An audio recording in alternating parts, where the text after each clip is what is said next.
तो चलिए फिर एक बार आपको ले चलते हैं यहाँ से देहरादून की ओर, जहां पर नारी वंदन अधिनियम पर चर्चा को लेकर उत्तराखंड में आज विशेष सत्र का आयोजन किया जा रहा है। क्या कुछ जारी है, आप भी देखिए। देखिए ऐसा है माननीय सदस्य नेता सदन बोल चुके, मंत्री जी आपसे बात करके इस इशू को सॉर्ट आउट करवा देंगे। बैठक द्वारा होनी चाहिए, वो आप बातचीत कर लीजिएगा, जैसा होगा वैसा हो जाए। मंत्रिमंडल के सभी हमारे सहयोगीगण, नेता प्रतिपक्ष और सभी सदन में उपस्थित सभी विधानसभा के सभी सदस्यगण, मैं आज के इस ऐतिहासिक अवसर पर आप सभी का स्वागत करता हूं, आप सबका अभिनंदन करता हूं कि साथ ही इस अत्यंत महत्वपूर्ण विषय पर सम्मानित सदन में आज जो भी सदस्य अभी अपनी बात रखेंगे, आज की चर्चा आपने रखी है, मैं उन सभी का पहले से सबका धन्यवाद करता हूं, क्योंकि एक ऐसा विषय है जिस पर हम सभी ने अपने अपने विचार रखने हैं। आदरणीय अध्यक्ष महोदय, सर्वप्रथम मैं उत्तराखंड राज्य निर्माण में अपना योगदान देने वाले सभी राज्य आंदोलनकारियों को भी कोटि कोटि नमन करता हूं। साथ ही मैं विशेष रूप से उन सभी मातृशक्तियों को नमन करता हूं जिन्होंने इस राज्य निर्माण करने में, इस राज्य की नींव मजबूत बनाने में अपना योगदान दिया। मैं इस अवसर पर गौरा देवी, पिंचरी माई, बिस्नी देवी शाह, जसूली सौक्याण, कुंती वर्मा, भागीरथी देवी, मंगला देवी, हंसा धनाई, सरला बहन, बेलमती चौहान, सुशीला बहन, कमला तंज जैसी सैकड़ों महिलाओं को जिन्होंने राज्य के लिए अपना योगदान दिया, मैं उन सभी को आज के इस अवसर पर दंडवत उनको प्रणाम करता हूँ सबको। माननीय अध्यक्ष महोदय, मैं आपका भी आज विशेष रूप से धन्यवाद करता हूँ, आभार व्यक्त करता हूँ कि आपने इस महत्वपूर्ण विषय पर चर्चा के लिए आज विशेष सत्र आयोजित किया है, और वैसे भी आप हमारी शक्ति, मातृशक्ति की प्रतीक हैं। अध्यक्ष महोदय, मैं सदन के नेता के रूप में सम्मानित सदन से अनुरोध करता हूं कि उत्तराखंड विधानसभा एक मत से महिलाओं को संसद और विधानसभाओं में 33% आरक्षण देने के उद्देश्य से लाए गए नारी शक्ति वंदन बिल को यथाशीघ्र लागू करने के केंद्र सरकार के प्रयासों का समर्थन करते हुए इस संबंध में एक संकल्प व्यक्त करें। आदरणीय अध्यक्ष महोदय, मातृशक्ति के सशक्तिकरण के लिए किए जा रहे उपायों का समर्थन करने में किसी भी प्रकार की, चाहे पक्ष हो विपक्ष हो, हम सबको एक मत से इसमें बहुत ज़्यादा राजनीति की कोई गुंजाइश नहीं होनी चाहिए। महोदय, हमारी सनातन संस्कृति में नारी को देवी मानकर उसकी आराधना की जाती है।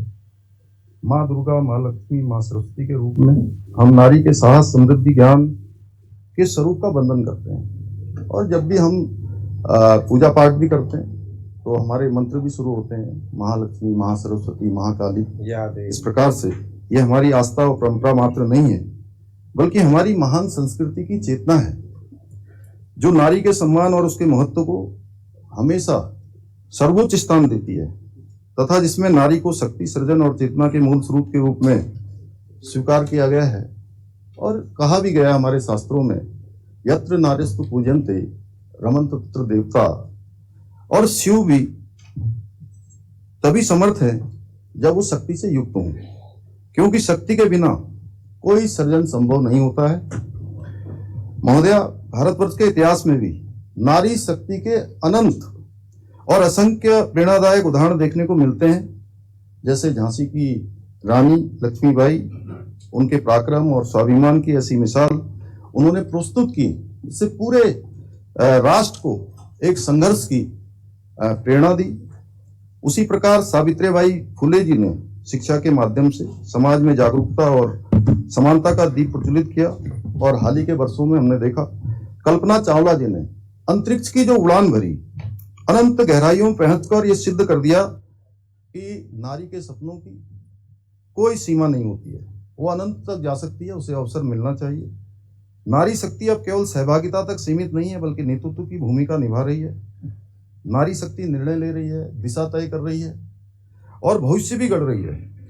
और हमने देखा चंद्रयान 3 की ऐतिहासिक सफलता हो, क्रिकेट का विश्व कप जीतना हो, राष्ट्रीय रक्षा अकादमी के पास आउट होना हो, या फिर सेना वायुसेना में भी अग्रिम प्रति के मोर्चों पर काम करना हो, हमारे देश की महिलाओं ने प्रत्येक क्षेत्र में अपने हुनर का लोहा मनवाया है।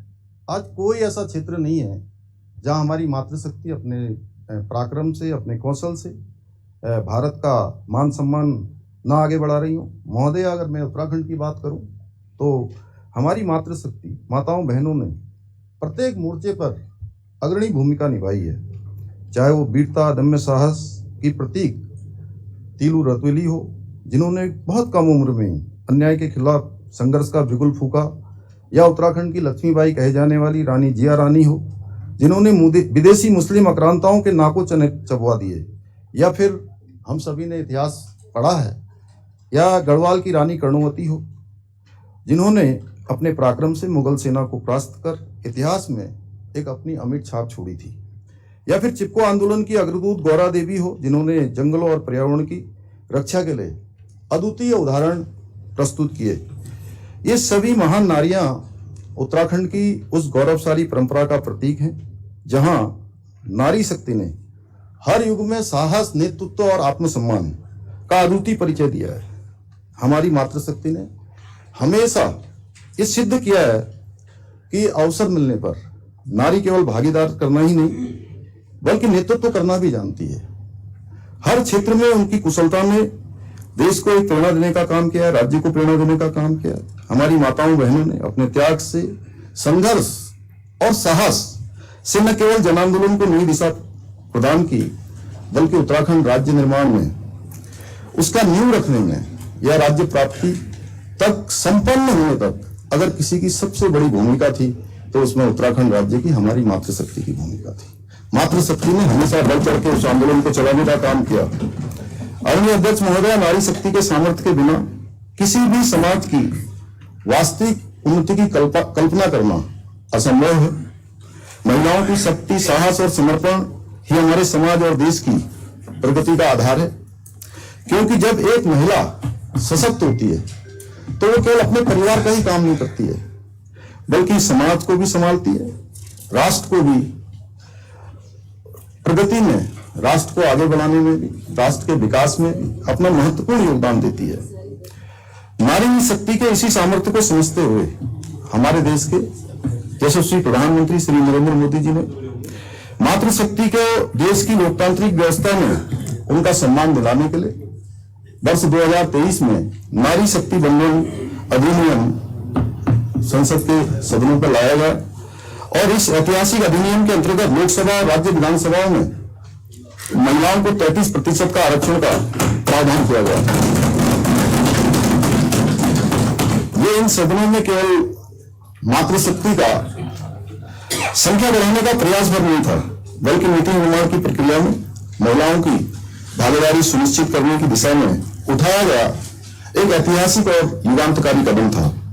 आदरणीय प्रधानमंत्री जी ने इस विराट संकल्प को धरातल पर उतारने के लिए भारत देशवासियों के साथ साथ सभी राजनीतिक दलों को उनसे सहयोग और समर्थन का आह्वान किया था। इस कड़ी में आदरणीय प्रधानमंत्री जी ने अगले लोकसभा चुनाव तक देश की आधी आबादी को उनका पूरा अधिकार उनको मिले, इस उद्देश्य से 16 अप्रैल को संसद का विशेष सत्र बुलाकर इस ऐतिहासिक संकल्प को साकार करने की दिशा में निर्णायक प्रयास किया। परंतु वहां पर एनडीए गठबंधन, कांग्रेस और उसके सहयोगी सभी दलों ने मिलकर इस ऐतिहासिक और युग परिवर्तनकारी पहल को अपने राजनीतिक स्वार्थ के कारण संसद में पारित होने से रोक दिया गया। लोकसभा में संख्या बल के कारण जब बिल पारित नहीं हो पाया तो किस प्रकार से कांग्रेस पार्टी की युवा, उनके नेतृत्व, विपक्ष के लोग कैसे मेजे थपथपा रहे थे, किस प्रकार से तालियां बजा रहे थे, पूरे देश की मातृशक्ति ने उसको देखा। माननीय अध्यक्ष महोदय, मैंने अभी हाल ही के कार्यक्रम में मैं कहा था, जब मैं मातृशक्ति का एक बड़ा कार्यक्रम देहरादून में आयोजित हुआ था, उस अवसर पर मैंने ये बात कही थी, मैं उसको फिर से दोहराता हूँ। वास्तव में उस दृश्य को देखकर मुझे महाभारत की उस सभा की याद आ गई जिसमें कौरवों ने जोर जोर से हंसते हुए द्रौपदी का अपमान किया था। और जिस प्रकार एक अबला नारी के अपमान पर दुर्योधन, दुशासन और अन्य कौरव खुश हो रहे थे, उसी प्रकार संसद में नारी शक्ति का अधिकार छीनकर कांग्रेस के युवराज राहुल गांधी जी, समाजवादी पार्टी के सम्राट अखिलेश यादव सहित तृणमूल के युवराज मान्यता जी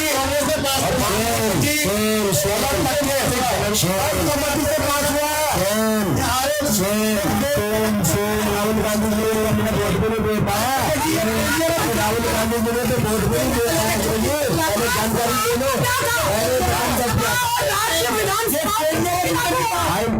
राहुल गांधी ने तो वोट भी नहीं दे पाया था, तो बाद में वोट किया। पहले हमारे अरे राहुल गांधी अरे भैया 5 साल पहले मिल रहा था बुद्रोल पार्टी आखिरकार कांग्रेस को राहुल गांधी जल्दीबाजी की नहीं दे रहे पहले तो परेशानी क्या है? आपको बोलना ही नहीं है, बोलना नेता सदन को सुन लीजिए। हमला करने से पहले आगे के आपको नेता सदन को बोलना है। अभी बहुत कुछ होगा, ये अभी भी एक्शन कीजिए ना।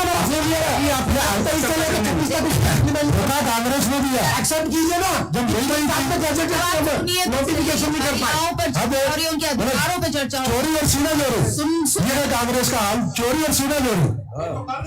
ये चोरी बोले 5 में नहीं होने देगा, सीना जोड़ी करेंगे भाई। कौन से भाई नेता सदन खड़े हैं, बोल रहे हैं, सुन कौन से बोल रहे हैं भाई? सुन लीजिए। समाजवादी पार्टी के छिप के कौन बोल रहे हैं भाई? अखिलेश यादव सही तृणमूल के अभिषेक बनर्जी, डीएमके के स्टालिन आदि के पार्टियों के नेता वहां किस प्रकार से खुश हो रहे थे, संपूर्ण देश ने देखा। अध्यक्ष महोदय, कांग्रेस मुझे किसने खुद पाई थी? 5 में नहीं होने दिया। मैं थपथपा के खुश हो रहे थे, आप लोग खुश हो रहे थे, खुशी मना रहे थे।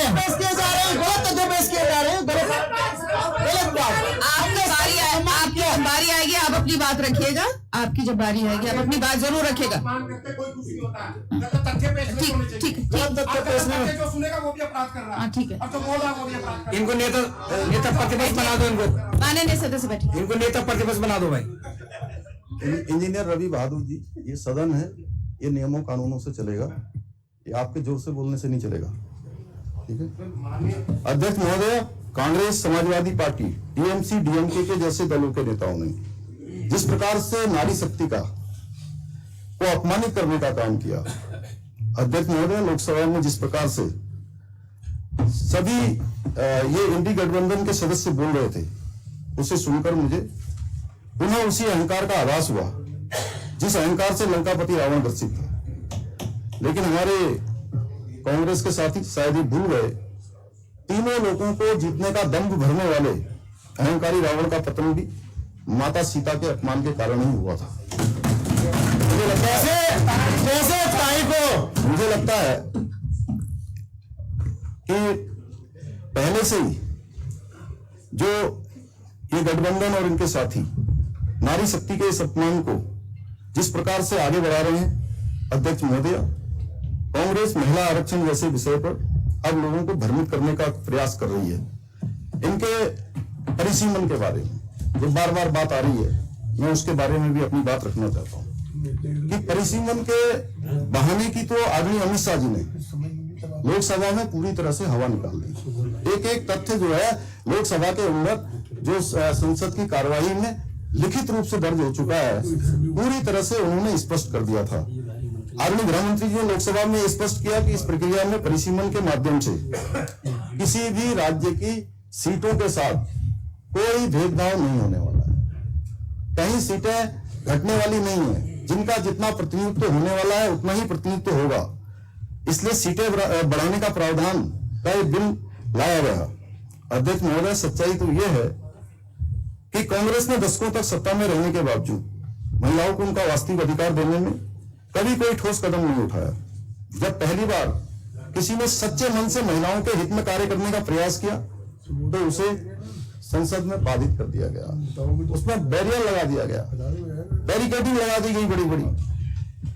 और मातृशक्ति को अगर 23%, 33% का आरक्षण मिल जाता तो इसमें किसी का भी क्या जाता। अगर सीटें बढ़ जाती तो आपको भी कोई परेशानी नहीं होती, किसी को परेशानी नहीं होती। आपकी तो सीटें थी, उसी में सीटें बढ़ रही थी, और सीटें बढ़ने पर तो सभी को, हर राज्य को कुछ न कुछ मिल रहा था, किसी राज्य का कम नहीं हो रहा था। और पता नहीं, मुझे समझ में नहीं आता कि हमारे प्रतिपक्ष के साथी वहां पर किस बात का विरोध कर रहे थे। अगर सीटें बढ़ाने का विरोध कर रहे थे तो वो भी बहाना है, क्योंकि बढ़ी हुई सीटें तो आखिर महिलाओं को ही मिलने वाली थी ना, महिलाओं को ही सीटें मिलती। तो फिर आप लोगों ने इस पवित्र अधिनियम को रोकने का आखिर काम क्यों किया? ये प्रश्न मेरा नहीं है, मुझे लगता है ये प्रश्न एक सामान्य व्यक्ति का भी होगा, जो भी महिलाओं की शक्ति की बात करेगा, महिला बंधन की बात करेगा या महिला अधिकारों की बात करेगा, तो उसके मन में बात अवश्य आएगी कि आखिर इसका विरोध क्यों हो रहा था। जब सीटें भी बढ़ रही थी, परिसीमन भी हो रहा था और ठीक समय पर सब कुछ हो रहा था, तो फिर आप लोगों ने उस पवित्र अधिनियम को रोका है। अध्यक्ष महोदय, लोकतांत्रिक प्रक्रियाओं के प्रति गंभीरता दिखाने के स्थान पर इनका दृष्टिकोण हमेशा विरोध तक सीमित दिखाई देता है। महोदय, असल में कांग्रेस ने इस बिल का विरोध इसलिए किया कि अगर तुमको आरक्षण मिल जाता तो उसका श्रेय भी मोदी सरकार को चला जाता या मोदी जी को मिल जाता। जबकि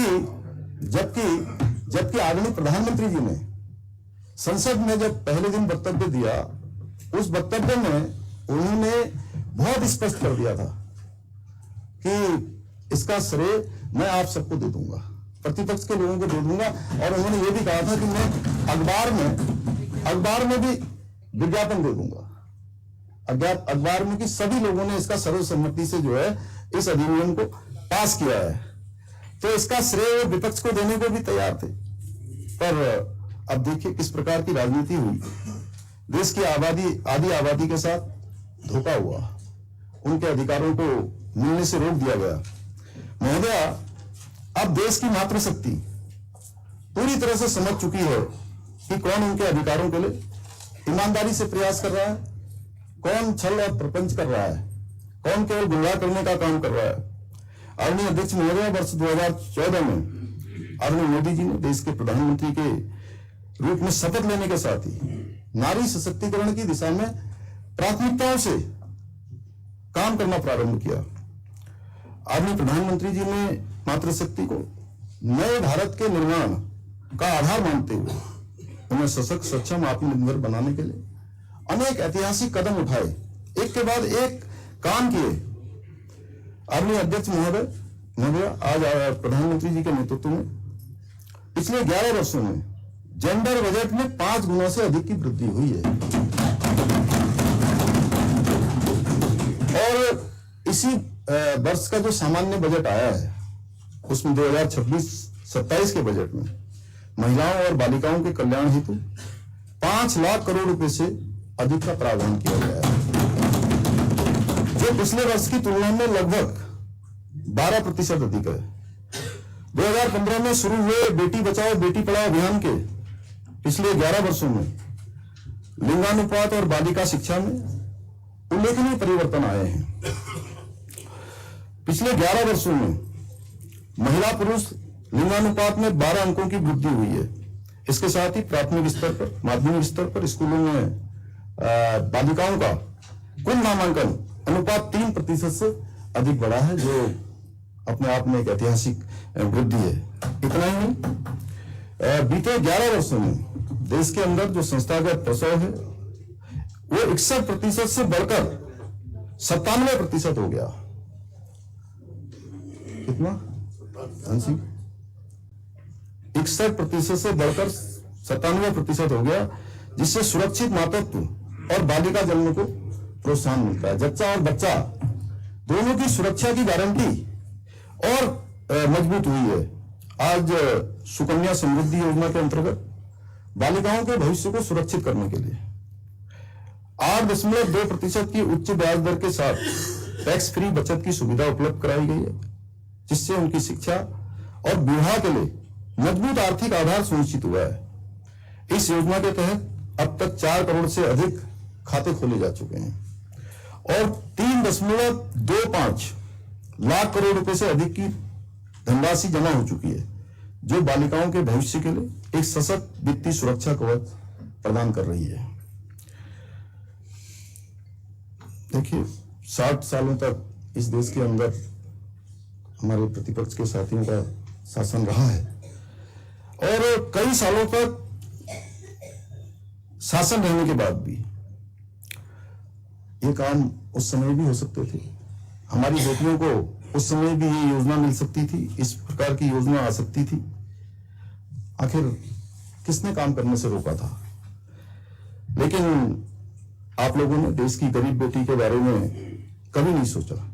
आज प्रधानमंत्री उज्ज्वला योजना के माध्यम से देश की करोड़ों करोड़ मातृशक्ति को चूल्हे के धुएं से मुक्ति मिली है, जिससे उनकी सिलेंडर पूरा 100% मिलेगा। मैं सदन में पूरे अरे कहाँ कमी हो रही जी? कहाँ कमी हो रही है? नहीं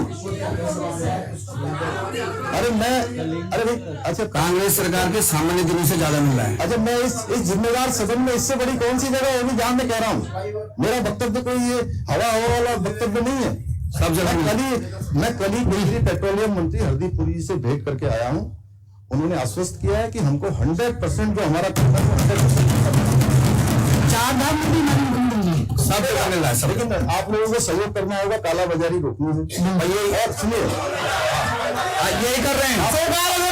तैयार है नहीं, आप लोग किसी जगह पर मैं नाम नहीं लेना चाहता हूँ कि 500 सिलेंडर एक ही घर में मिले हैं। बिल्कुल आप लोगों ने, बिल्कुल। अगर आप लोग अगर अपडेट नहीं हो तो अपडेट हो जाइए उसके बारे में। मैं कह रहा हूँ कि हमारे राज्य में सिलेंडर की कोई कमी नहीं होने वाली। आगे हो सकते हैं और हम सबको उपलब्ध कराएंगे। और वैसे ऐसे समय में जब देश की बात हो रही है, आप उसकी बात अलग से सुननी है हमें। आप अरे सब हो जाएगा, अभी मेरी बात सुनिए पहले। आप देखिए, ऐसा है, एक तो ये जो जब महामारी आई थी देश में, तो महामारी के समय में भी पूरी दुनिया सोचती थी कि भारत दुनिया के लिए जिम्मेदारी बन जाएगा, बोझ बन जाएगा। इतनी जनसंख्या है और यहाँ कोरोना आएगा, तो यूएनओ भी ऐसा मानता था, उनकी भी ऐसी सोच थी कि यहाँ संभलेगा नहीं संभल पाएगा और भारत पूरी दुनिया के लिए भी जो है एक ऐसा स्थान बन जाएगा कि जहां महामारी इस कदर फैल जाएगी कि बहुत बड़ा नुकसान हो जाएगा। लेकिन देखिए, हमारे देश के नेतृत्व ने यहाँ एक वैक्सीन के साथ 2 वैक्सीन स्वदेशी निर्मित हुई, हमारे वैज्ञानिकों ने बनाई, हमारे नेतृत्व ने बनाई। और इतना ही नहीं, भारत में जहां सबसे पहले महामारी पर कंट्रोल हुआ, उसके साथ साथ 100 से भी अधिक देशों को भारत की सरकार ने वैक्सीन भिजवाने का काम किया। और जो हम कहते हैं हमेशा, जो हमारे शास्त्रों में कहा गया है, रवि बहादुर जी आप बहुत विद्वान हैं, मैं बोल रहा हूँ तो थोड़ा आपकी बात में अलग से सुनूंगा। मैं अध्यक्ष महोदय, मैं आपसे अनुरोध करता हूँ कि अलग से सुनने के लिए समय अलग कर दीजिएगा आप। तो माननीय के सदस्य आपको सीएम साहब समय दे रहे हैं, और क्या चाहिए आपको? अलग से समय दे रहे हैं आप, मुझसे अलग से बात। अध्यक्ष महोदय, हमारे शास्त्र कहते हैं, हमारी संस्कृति कहती है, अयम निजम परिवेति गणना लघु चेतसाम उदार चरित्रा नाम वसुधैव तु कुटुंबकम। ये छोटा है, ये बड़ा है, ये तेरा है, ये मेरा है, इस प्रकार की बातें वो लोग करते हैं जिनका संकुचित हृदय होता है, यानी जिनका चित्त छोटा होता है। और भारत की सरकार ने ऐसे समय में ये दिखाया कि हमारे लिए पूरी दुनिया हमारा परिवार है, माननीय प्रधानमंत्री मोदी जी के नेतृत्व, और सबको वैक्सीन देने का काम किया। और ये समय भी देखिए, ये मैं वहीं पर आ रहा हूं, इसीलिए मैं वहीं आया। हालांकि मैं आज चाहता था कि केवल महिलाओं की बात करूं, लेकिन आपने बीच में मुझे कहा, तो ये भी बड़ा महत्वपूर्ण विषय है। तो ये जो पश्चिमी मिडिल एशिया में जो अभी संकट हो रहा है, जो युद्ध की बात आई है, ये केवल भारत की अकेले की चुनौती नहीं है, या भारत के अंदर ही हो रहा है ऐसा नहीं है, ये पूरी दुनिया की चुनौती है। और उत्तराखंड के अंदर ही हो रहा है ऐसा नहीं है, लेकिन उसके बावजूद भी उत्तराखंड के लोग हमेशा राष्ट्र के लिए उन्होंने बढ़ चढ़ के योगदान दिया, चाहे प्रथम विश्व युद्ध हो, द्वितीय विश्व युद्ध हो या देश की आजादी के बाद कोई भी युद्ध हुआ हो। यहाँ के लोगों ने हमेशा देश की आजादी में और देश की सुरक्षाओं में बढ़ चढ़ के योगदान दिया है, और हम लोगों ने पहले से भी व्यवस्था बनाई है। लेकिन जो आपने कहा है, फिर मैं कह रहा हूं कि हमको मिलजुल कर ऐसे समय में पैनिक नहीं करना है, ऐसे समय में हमको राजनीति भी नहीं करनी चाहिए। राजनीति करने के बहुत टॉपिक हैं। अगर कोई सरकार के द्वारा कोई समस्या लाई गई होती, उत्तराखंड सरकार लाती या देश की सरकार लाती, ये युद्ध हमारे कारण हो रहा होता, तो हम कहते कि भाई हम इसके लिए जिम्मेदार हैं। जब ये वहां पर उनकी अपनी लड़ाई चल रही है, उस लड़ाई से हम भी प्रभावित हो रहे हैं, लेकिन उसके बावजूद भी हमको हम देशवासियों को हमें गर्व है कि हमारे पास नरेंद्र मोदी जैसा प्रधानमंत्री है। ये ऐसे संकट के समय में भी हमारे देश के अंदर, जहां दूसरे देशों में युद्ध चल रहा है, हमारे यहाँ पर्व और जो है त्योहार मनाए जा रहे हैं। चारधाम यात्रा चल रही है, शानदार तरीके से उसका आगाज हो रहा है। देखिए लोग आ रहे हैं और इतनी बड़ी संख्या हो रही है कि लोगों को रील बनानी पड़ रही है, और रील बना के कुछ लोग जो है इस सनातनी यात्रा को, जिसको पूरा दुनिया देखती है, पूरे दुनिया की आस्था श्रद्धा जहां बसती है, उस यात्रा को भी कुछ लोग राजनीति की भेंट चढ़ाने में कोई परहेज नहीं करते। मैं इस सदन से ऐसे लोगों से विनम्र रूप से कहना चाहता हूं कि आपको हमारा विरोध करना है, करिए। सरकार का विरोध करना है, करिए। आपको लगता है कि वहां के चारधाम जो हमारी बीकेटीसी है उसका विरोध करना है, करें, लेकिन इतने आगे मत निकल जाइए कि हमारा विरोध करते करते चारधाम यात्रा का ही विरोध शुरू कर दें। उसी में है वो तो सब है, महादेव का स्थल है वो हम सबका एक ऐसा आस्था श्रद्धा का स्थान है।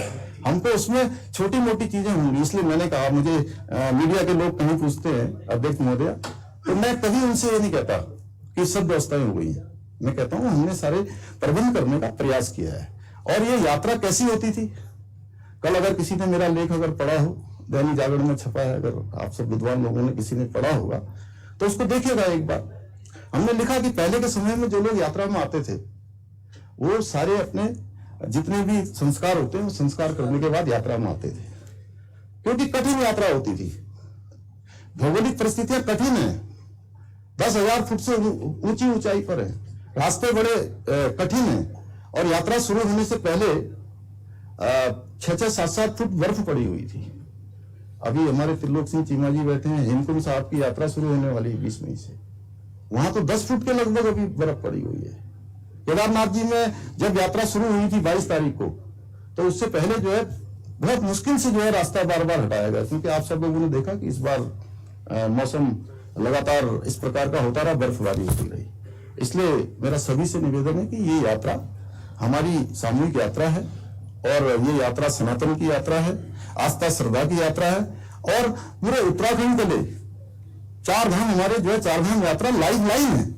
तो इस यात्रा को सभी लोगों ने प्रोत्साहित करना चाहिए, सभी लोगों ने जो है इस यात्रा का प्रोत्साहन करना चाहिए।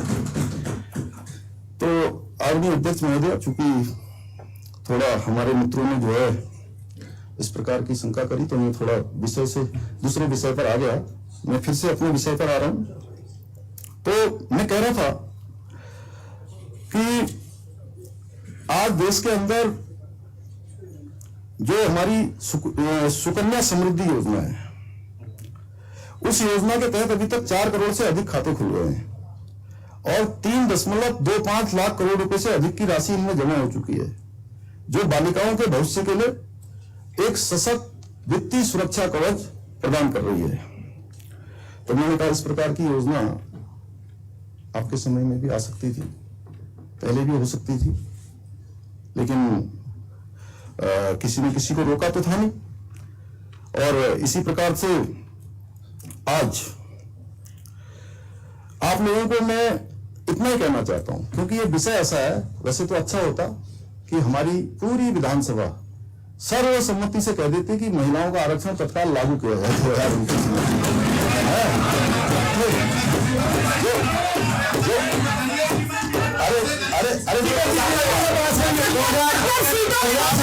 चुनाव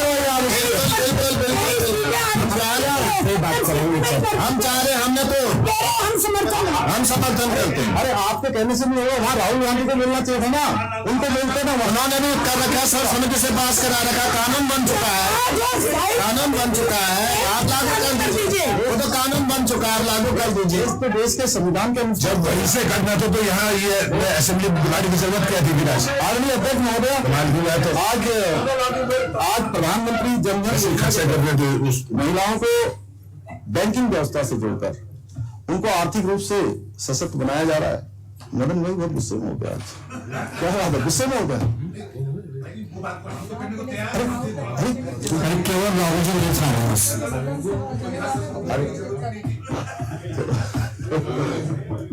ये सब चाह रहे हैं, राहुल जी नहीं चाह रहे। चलो ठीक। देखिए, आज जनधन योजना, इसको इस योजना के माध्यम से हमारी मातृशक्ति को हर दृष्टि से मजबूत किया जा रहा है।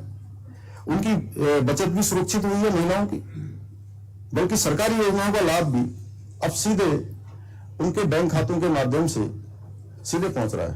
क्यों प्रीतम भाई साहब, पहुंच रहा है ना डीबीटी के माध्यम से? अब नहीं पहुंच रहा है यशपाल जी। अब आप लोग तो कम से कम चलो ठीक है, ये तो हमारे युवा लोग हैं, अत्यधिक जोश में हैं, इनसे नहीं पूछ रहा। नहीं, सभी युवा हमारे साथ हैं। तो आदरणीय अध्यक्ष महोदय, आज आदरणीय प्रधानमंत्री मोदी जी ने जो बिचौलियों के जेब में जाने वाली कमीशन थी, उस कमीशन को बंद करने का काम किया है। ये काम पहले भी हो सकता था, ये तो पहले भी हो सकता था। और आपके समय के एक प्रधानमंत्री जी खुद मानते थे, एक प्रधानमंत्री जी ने स्वयं अपने वक्तव्य में कहा था कि हम दिल्ली से 1 रुपया भेजते हैं, उसमें से 85% बिचौलिए खा जाते थे। लेकिन वो नहीं हुआ उस समय। आज आदरणीय प्रधानमंत्री जी अगर किसी बुजुर्ग को, किसी विधवा को, होनहार बेटी को या फिर किसी गरीब को विभिन्न योजनाओं की सहायता राशि भेजते हैं, किसी भी लाभार्थी योजना की राशि भेजते हैं, तो पूरी की पूरी राशि उनके सीधे उनके खातों में पहुंचती है। उसमें 1 रुपए का भी जो है कहीं हेरफेर नहीं होता है। ये बात भी आपके समझ में नहीं आएगी, क्योंकि जो देश की आधी आबादी का अधिकार खा गए हों, उससे उनको इससे क्या फर्क पड़ने वाला है। आज प्रधानमंत्री मातृत्व वंदना योजना के माध्यम से गर्भवती महिलाओं और नवजात शिशुओं को स्वास्थ्य और पोषण का ध्यान रखते हुए आर्थिक सहायता प्रदान की जा रही है, जिससे मातृ एवं शिशु मृत्यु दर को कम करने की दिशा में बहुत महत्वपूर्ण प्रगति हुई है। साथ ही स्वच्छ भारत मिशन, अब हम कहते हैं 12 करोड़ शौचालय देश के अंदर बन गए। ये मुंह से बोलना बड़ा आसान होता है, हमने एक शब्द निकाला और बोल दिया जी, लेकिन 12 करोड़ कितनी बड़ी संख्या होती है, इस पर हमको जानना चाहिए। देखिए, जिससे खुले में शौच की समस्या से मुक्ति मिली और महिलाओं का स्वास्थ्य एवं सम्मान दोनों की रक्षा हुई है। पर खुले में शौच जाने का दर्द क्या होता है, ये बात वो लोग नहीं समझ सकते जो चांदी की चम्मच लेकर पैदा हुए हैं। महोदय, आज startup India, stand up India जैसी पहलों के माध्यम से महिलाओं को उद्यमिता के क्षेत्र में भी आगे बढ़ाने के लिए उनको प्रोत्साहित किया जा रहा है, जिससे वे अब रोजगार मांगने वाली नहीं बल्कि रोजगार देने वाली बन सके। साथ ही प्रधानमंत्री मुद्रा योजना, इसके तहत बिना गारंटी के ऋण उपलब्ध कराकर लाखों महिलाओं को अपना स्वयं का व्यवसाय शुरू करने का अवसर मिला है, जिससे उनके आर्थिक आत्मनिर्भरता को नई मजबूती मिली है। और अपनी पार्टी के उनके एक अखबार को चलाने के लिए जो बैंक से लोन लेकर उसे न चुकाने वाले इन महिलाओं के लोन की भला क्यों फिक्र करते? आप सबको पता है महोदय, आज जल जीवन मिशन के माध्यम से हर घर तक स्वच्छ पेयजल की व्यवस्था सुनिश्चित कर महिलाओं को पानी लाने की दैनिक कठिनाई से राहत दिलाने का प्रयास यदि कर रहा है तो मोदी जी के नेतृत्व में भारतीय जनता